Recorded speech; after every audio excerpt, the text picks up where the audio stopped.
going to use break and retest strategy, support and resistance. So here this strategy works in that you first go in the higher time frame, let's say day. You spot the trend. After spotting the trend, of course you have to trade with the trend, because you know the trend is friendly. Because anytime when you trade against the trend, you're risking your money, because anytime the trend can reverse to its direction. So to spot a trend, you can use a day moving average, that's 100 moving average. You can use exponentials, you can use the simple. You come here, set in your 100 moving average, you leave the settings to default, press done.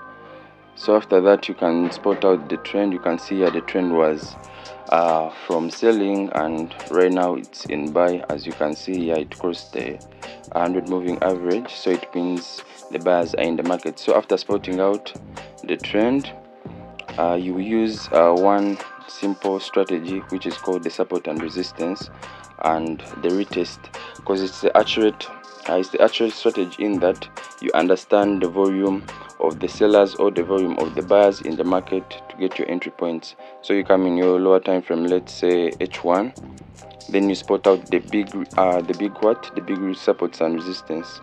So to spot out, you can see here the market came here. When it reached here, there was some lagging and stuff.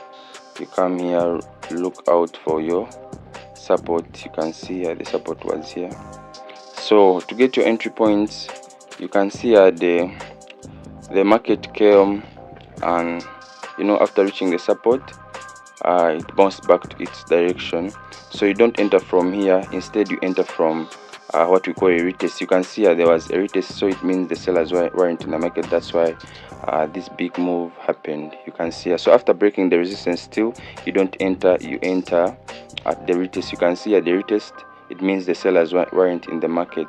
You understand? So this strategy is so simple, but you have to wait for your confluences to get through.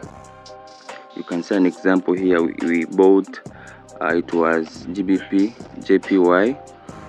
We waited for a retest to enter this trade. You can capture around 1000 pips, you can see, and the trade is going to hit our take profit. Yeah.